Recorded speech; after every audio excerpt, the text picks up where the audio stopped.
Hello, this is Dr. Connie, and what I'm doing right now is I'd like to go over some of the dynamics for preparing your LPA for English language learners. So, we're only going to be looking at the section regarding the subject, the concepts, the state academics content standards, and the objectives. So, let's go ahead and take a look. I'm using this example because this is a pretty good example of what your this section of your LPA should look like. So as you notice here, as all of you have done, you're going to put the subject matter. In this particular lesson, this is a vocabulary lesson, and because vocabulary is not, it needs a context. This is English language arts, but for this particular person, the vocabulary is going to come from a science unit. You can see here how the student has articulated what the science will look like. And in this case, the student will learn new vocabulary words and science concepts from a book. Now, many of you sometimes say the student will be able to. You don't have to do that here. You just have to give the general idea of what the concept is. And you can usually get that out of your standard where it says what the skill is and what the content is. But I like this because it's short and it gets to the point of the general concept of the lesson. Next, we will go down here to the academic content standards. Now, there are two sets of standards. You see right here it says Use Standard Browser for California Academic Content Standards and English Language Development Standards. So here you can see the student has first put down the academic content standard for science, and she says that here the students are going to be looking at these life forms in different environments, and they're going to be learning certain vocabulary words.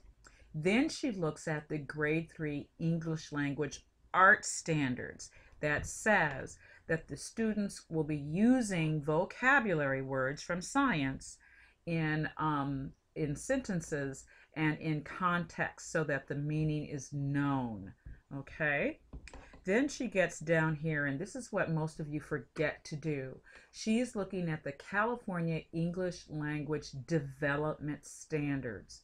This means that you were looking at the standards for ELD. You have to put those in, and they have to be in 3 to 4 areas: reading, writing, listening, and speaking. Language cannot be developed unless those 4 areas are targeted throughout the course of this lesson. One of the things I want to highlight here is many students who do put that in often will say that, well, the student here is going to listen to the teacher talk. Well, yeah, okay, but how do you know that the student understood what the teacher said? So if you're going to say the student will listen to directions, that's fine, but you're going to have to follow that up with the student will be able to retell the directions to the teacher. Now you have a verification of the listening as well as using the language in the retelling. Most of you do not do that, so I want to point that out now so that you're able to not make that mistake, and I won't have to send your LPA back to you. So let me show you where to find these standards. You already know how to find the content area standard, but let me go ahead and show you what you have to do in order to go to add the content standards. What did I do? Oh, hold on. Let me just. All right. Now, in order for you to find your content standards and your ELD standards, you need to go to the standards line, click on edit, and go to add standards. Now you do that already for your California content standards, but often you will forget to come back and add your California English language development standards. You click on this, and then you see that you will be offered listening and speaking, reading and writing. You have to look at all 3 of these and be able to identify, based on the CELT level of your student, what is the learning target in language for this student in this lesson. So you'll open up, let's say you're doing second grade, and then we know that we're doing listening and speaking because it says so up here, and then it says these are the strategies. We now have to know what level is this student. So let's pick early intermediate. In early intermediate, based on the kind of lesson that we are teaching, we have to then open up these menus to see which one of these is best going to be involved with our particular lesson. So maybe, since we know that the student in the English language arts portion of this lesson is going to be using simple sentences. So let's say that we decide that our student will be able to answer and or ask questions using phrases or simple sentences. So I will just check that. I will choose it and I will add it to my lesson. Now I must go back again because I need to continue to add standards in the ELD. So I come back here again, I decide what's going to happen in the reading. I go back to the fact that since we're going to be using, just say vocabulary development, early intermediate, excuse me, I open this and see what do I want them to do. Again, I want them to produce in reading. I want them to produce vocabulary phrases and simple sentences to communicate basic needs in social and academic settings. I want them to read simple vocabulary phrases and sentences independently. I want them to read aloud an increasing number of English words. Let's say I don't want them to do this. I would rather have them do this, just to read the phrases and the sentences independently, because I know that when I assess them, I'm going to show them some sentences and ask them to read aloud. So I just check this. Again, I will add this to my lesson. And then finally, I must go back one more time and I have to add what kind of writing will I ask these students to do. And then I'm going to do the strategy application. Let's say I decide this. Evaluation or revisions. No, I don't think that's the one I want. So let me go back here again and I decide I want to go into English conventions instead.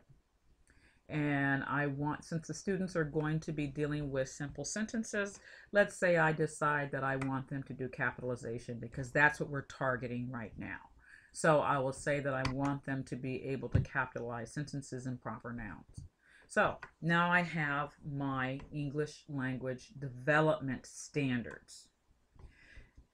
So I'm going to now add all my, I'm done editing. So now as I look at my lesson, I'm going to have these English targets, English language development targets for my students, in addition to the content area targets. So now I'm going to switch back to the other lesson plan so you can see how she was able to incorporate these into the objective section. All right, now as we go back to the original lesson, I want you to look and see what her English language development standards are.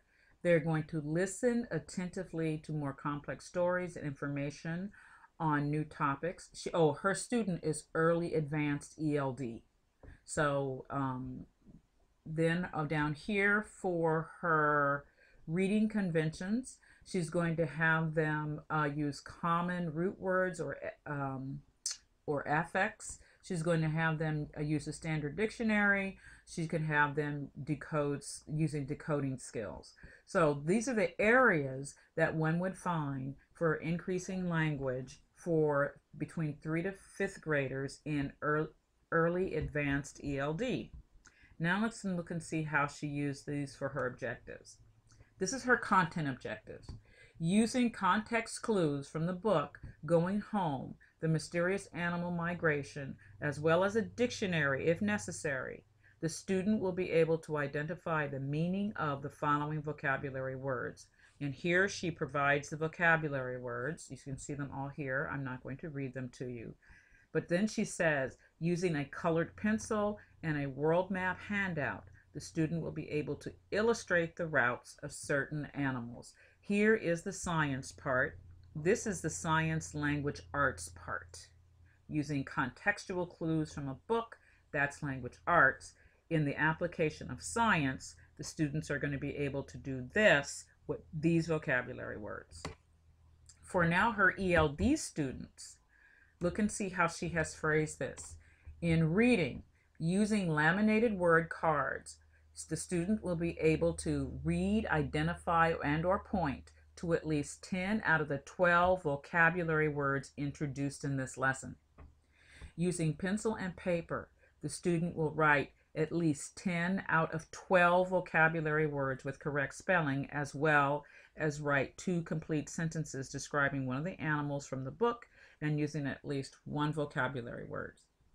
For listening, while the teacher reads, student listens for and identifies vocabulary words by pointing to corresponding word cards. For speaking, using clear enunciation and correct pronunciation, the student will say all the 12 vocabulary words aloud. In addition, the student will answer questions posed by the teacher. Now, the one thing that this student did not do that I would encourage her to do is, because this is early development, I would probably have the students be able to write maybe 8 out of 12 words correctly spelled and used in a sentence. And I would give the students a sentence frame so that they would be able to learn the academic English. But this is what you must do in order for you to create the English language development as well as the content area standards. So please make sure that you go back into that section and do whatever it is you need to do. Down here in the assessment, you'll see that even though she does not personally have any ELLs in the class, in order to accommodate any student who would have special needs, such as ELL, she's going to pair them with a partner with complementary strengths and challenges and encourage breaks as needed for snacks. This is a Montessori school, so that they have that opportunity. However, even though she does not have an ELL student, she still has to write this as though she has one. So please make sure that as you're preparing your documents, you keep this in mind. You will be in good stead for your TPAs if you follow these directions. I know it's a lot, but I think it really will help you become more successful in the program and as a teacher. Thank you very much, and good night.